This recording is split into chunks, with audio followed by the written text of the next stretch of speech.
Hi friends, ಕೊನೆ ತನಕ miss ಮಾಡಿದೆ. ಕೊನೆಯಲ್ಲಿ ತುಂಬ ಟ್ವಿಸ್ಟ್ ಇದೆ, ದಯವಿಟ್ಟು ನೋಡ್ಕೊಂಬನ್ನಿ.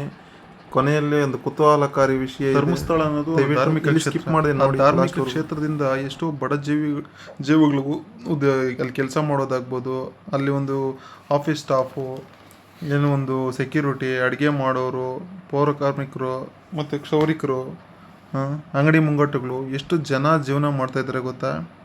ಅದರಿಂದ ಸಾರಿಗೆ ಇಲಾಖೆಗೆ ಎಷ್ಟು ಅನುಕೂಲ ಆಗಿದೆ. ಪೆಟ್ರೋಲಿಯಂ ಪ್ರಾಡಕ್ಟಿಂದ ಎಷ್ಟು ಟ್ಯಾಕ್ಸ್ ಬರ್ತದೆ, ಟ್ಯಾಕ್ಸಿ ಡ್ರೈವರ್ಸ್ ಎಷ್ಟು ಜನ ಕೆಲಸ ಮಾಡ್ತಾರೆ. ಸ್ನೇಹಿತರೆ, ಧರ್ಮಸ್ಥಳ ಒಂದು ಸಂಸ್ಥೆ ಇವತ್ತು ಸಂಘ ಸಂಸ್ಥೆಗಳು ಯಾವುದೇ ಒಂದು ಸರ್ಕಾರ ಮಾಡಬೇಕಂತ ಒಂದು ಕೆಲಸನ ಒಂದು ಧರ್ಮಸ್ಥಳ ಸಂಸ್ಥೆ ಮಾಡ್ತಾ ಇದೆ. 6,20,000 ಸಂಘಗಳಿದ್ದಾವೆ ನಮ್ಮ ಕರ್ನಾಟಕದಲ್ಲಿ. 52 ಲಕ್ಷ ಸಂಘದ ಸದಸ್ಯರು ಇದ್ದಾರೆ ಇದರಲ್ಲಿ. 1 ಲಕ್ಷಕ್ಕೆ ಬರೀ 8,000 ಏನು ಬಡ್ಡಿ. ಈ ಥರ ಎಷ್ಟೋ ಸಾವಿರಾರು ಜನಕ್ಕೆ ಸಂಘ ಸಂಸ್ಥೆಯಿಂದ ಹಣ ನೀಡ್ತಾ ಇದ್ದಾರೆ. ಇದುವರೆಗೂ 25,000 ಕೋಟಿ ಒಂದು ಸಂಘ ಸಂಸ್ಥೆಗಳಿಂದ ಒಂದು ಬಡ ಕುಟುಂಬಗಳು ಸಾಲನ ಎತ್ಕೊಂಡಿದ್ದಾವೆ. ನಿಜವಾಗ್ಲೂ ಒಂದು ಧಾರ್ಮಿಕ ಕ್ಷೇತ್ರದಿಂದ ಎಷ್ಟೊಂದು ಅನುಕೂಲಗಳಿದ್ದಾವೆ ಅಂತ ಹೇಳ್ಬಿಟ್ಟು ಅದರೊಳಗಡೆ ಹೋದಾಗೆ ಗೊತ್ತಾಗೋದು. ಮತ್ತು ನೀವು ಕ್ಷೇತ್ರಕ್ಕೆ ಹೋದಾಗ ಒಂದು ಉಳ್ಕೊಳ್ಳೋದಕ್ಕೆ ಒಂದು ಲಾಡ್ಜಿಂಗ್ ವ್ಯವಸ್ಥೆ ಇದೆ. 100 ರೂಪಾಯಿಂದ 600 ರೂಪಾಯಿವರೆಗೂ ಒಳ್ಳೆ ಬಿಸಿನೀರು ಬರುತ್ತೆ, ಒಳ್ಳೆ ಮಂಚ, ಒಳ್ಳೆ ಇದಿದೆ, ಒಳ್ಳೆ ವ್ಯವಸ್ಥೆ ಇದೆ. ಅಂಥದ್ದನ್ನು ಹೋಗಿ ನೀವೆಷ್ಟೇ ಏನೇ ಷಡ್ಯಂತ್ರ ರೂಪಿಸಿದ್ರೂ ಧರ್ಮಸ್ಥಳದ ಮಂಜುನಾಥ ಸ್ವಾಮಿ ಮತ್ತು ಅಣ್ಣಪ್ಪ ಸ್ವಾಮಿ ನೋಡ್ತಾ ಇರ್ತಾರೆ.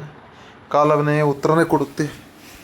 ಈ ಥರ ಕ್ಷೇತ್ರನ ಇಷ್ಟೊಂದು ಸುಸಜ್ಜಿತವಾಗಿ ನಡೆಸ್ಕೊಂಡ್ಬಂದು ಇಷ್ಟು ಜನಗಳಿಗೆ ಇಷ್ಟೊಂದು ಅನುಕೂಲ ಮಾಡಿ ಈ ಥರ ಮಾಡ್ತಾ ಇರ್ತಕ್ಕಂಥ ಒಂದು ಧಾರ್ಮಿಕ ಕ್ಷೇತ್ರನ ನೀವು ತೊಗೊಂಡೋಗಿ ಗೌರ್ಮೆಂಟ್ ಅಂಡರ್ ಕೊಡಿ ಅಂತ ಹೇಳ್ತಾ ಇದ್ದೀರಲ್ಲ. ನಿಮಗೆ ಮುಂದೆ ನೆಕ್ಸ್ಟ್ ಇನ್ನೊಂದು ವೀಡಿಯೋ ಹಾಕ್ತೀನಿ, ಅದರಲ್ಲಿ ನೋಡಿ. 100-150 ವರ್ಷಗಳ ಹಳೇದಾದಂಥ ಒಂದು ದೇವಸ್ಥಾನ ಅದೇ ಧಾರ್ಮಿಕ ದತ್ತ ಇಲಾಖೆಗೆ ಅಂಡರ್ಗೆ ಹೋಗಿ ಏನಾಗಿದೆ ಪರಿಸ್ಥಿತಿ ಅಂತೇಳಿ ನೋಡ್ಕೊಂಬನ್ನಿ, ಆಮೇಲೆ ಹೇಳ್ತೀನಿ ನಾನು ನಿಮಗೆ.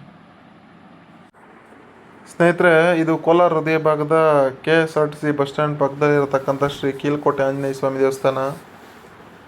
ಇದು ಧಾರ್ಮಿಕ ದತ್ತ ಇಲಾಖೆ ಅಂಡರ್ನಲ್ಲಿರ್ತಕ್ಕಂಥ ದೇವಸ್ಥಾನ. ನಾವು ಹಂಗೆ ಮಾಡ್ತೀವಿ ಹಿಂಗೆ ಮಾಡ್ತೀವಿ ಅಂತೇಳಿ ಧಾರ್ಮಿಕ ದತ್ತ ಇಲಾಖೆಗೆ ತೊಗೊಳ್ತಾರೆ.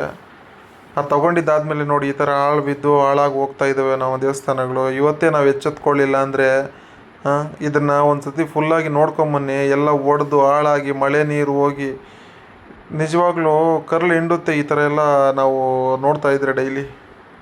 ಏನು ಕೆಲವು ಕಿಡಿಗೇಡಿಗಳು ಇವತ್ತು ಧರ್ಮಸ್ಥಳನ ಇದು ಧಾರ್ಮಿಕ ದತ್ತ ಇಲಾಖೆಗೆ ಸರ್ಕಾರದ ಅಂಡರ್ ಕೊಡಬೇಕು ಅಂತ ಹೇಳ್ತಾ ಇದ್ದಾರಲ್ಲ, ಆ ಕೆಲವೊಂದು ಕಿಡಿಗೇಡಿಗಳು ನೋಡಿ ಈ ಥರ ಇದನ್ನು ನೋಡ್ಕೊಂಬನ್ನಿ. ಫಸ್ಟು ನಮ್ಮ ಕೋಲಾರದ ಹೃದಯ ಭಾಗದಲ್ಲಿ ಎಲ್ಲೂ ಇಲ್ಲ, ಬೇರೆ ಎಲ್ಲೋ ಹಳ್ಳಿನಲ್ಲಿ ಇನ್ನೊಂದಿಲ್ಲ. KSRTC ಬಸ್ ಸ್ಟ್ಯಾಂಡು ದಿನನಿತ್ಯ ಸಾವಿರಾರು ಲಕ್ಷಾಂತರ ಮಂದಿ ಓಡಾಡ್ತಕ್ಕಂಥ ಬಸ್ ಸ್ಟ್ಯಾಂಡ್ ಪಕ್ಕದಲ್ಲೇ ಕೀಲ್ಕೋಟೆ ಆಂಜನೇಯ ಸ್ವಾಮಿ ದೇವಸ್ಥಾನ ಇದು. ನೋಡಿ ಒಳಗಡೆ ಎಲ್ಲ ಹೆಂಗಿದೆ ಅಂತ ಹೇಳ್ಬಿಟ್ಟು ನಾನು ಹೊರಗಡೆಯಿಂದ ಕೆಲವೊಂದು ಚಿತ್ರಗಳು ತೋರಿಸ್ತೀನಿ. ಎಲ್ಲ ಒಡೆದಾಕಿ ಅಲ್ಲೇ ಎಲ್ಲ ಇದು ಮಾಡಿ, ನಿಜವಾಗ್ಲೂ ನಮ್ಮ ಹಿಂದೂ ದೇವಸ್ಥಾನಗಳಿಗೆ ಈ ಥರ ಇದಾಗ್ತಾ ಇರೋದು. ಗೌರ್ಮೆಂಟ್ ಅಂಡರಲ್ಲಿದ್ದರೆ ಯಾಕೆ ಡೆವಲಪ್ಮೆಂಟ್ ಮಾಡೋಕ್ಕಾಗ್ತಾ ಇಲ್ಲ? ನಮ್ಮ ಉಂಡಿ ಹಣ ಬೇಕು, ನಮ್ಮದು ಎಲ್ಲದದ್ದು ದೇವಸ್ಥಾನ ಬರ್ತಾಗಿದ್ದ ಆದಾಯಗಳೆಲ್ಲ ಬೇಕು ನಿಮಗೆ. ಯಾಕೆ ಡೆವಲಪ್ಮೆಂಟ್ ಮಾಡೋಕ್ಕಾಗ್ತಾ ಇಲ್ಲ? ನೋಡಿ ಹಿಂದ್ಗಡೆ ಎಷ್ಟು ಒಡೆದೋಗಿದೆಯೋ, ಎಲ್ಲ ಒಡೆದು ಛಿದ್ರ ಆಗಿ.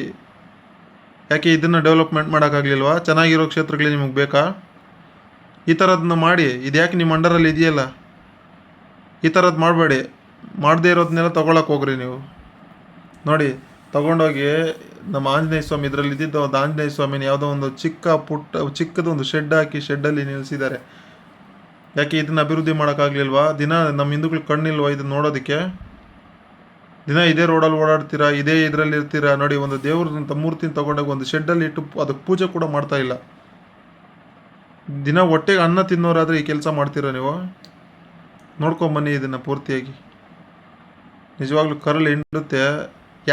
ಯಾರು ಮಾತಾಡೋಲ್ಲ ಬೇರೆ ಧರ್ಮದವರು. ನಮ್ಮ ಧರ್ಮದವರೇ ನಮಗೆ ಮಾತಾಡ್ತೀರಾ ಗೌರ್ಮೆಂಟ್ ಅಂಡರ್ ಕೊಡೋದಕ್ಕೆ. ಏನಕ್ಕೆ ನೋಡಿ ಈ ಥರ ಓಳಲ್ ಬಿದ್ದು ಈ ಥರ ಎಲ್ಲ ಹಾಳಾಗಿ ಈ ಥರ ಮಾಡೋದಕ್ಕೆ ಗೌರ್ಮೆಂಟ್ ಅಂಡರ್ ಕೊಡೋದು? ನೋಡಿ ಹೆಂಗಿದೆಯೋ ಅಂತೇಳಿ ದೇವಸ್ಥಾನ. ಇದನ್ನು ದೇವಸ್ಥಾನ ಅಂತಾರೆ ಯಾರಾದರೂ? 150 ವರ್ಷ ಹಳೆಯ ದೇವಸ್ಥಾನ, ಆಂಜನೇಯ ಸ್ವಾಮಿ ದೇವಸ್ಥಾನ. ನಿಮಗೆ ಹೇಳೋದಕ್ಕೆ ಮನಸ್ಸಾದರೂ ಹೆಂಗೆ ಬರ್ತದೆ? ಆ ಕ್ಷೇತ್ರಕ್ಕೂ ಈ ಕ್ಷೇತ್ರಕ್ಕೂ ಇರತಕ್ಕಂಥ ವ್ಯತ್ಯಾಸ ಏನು ಹೇಳಿ?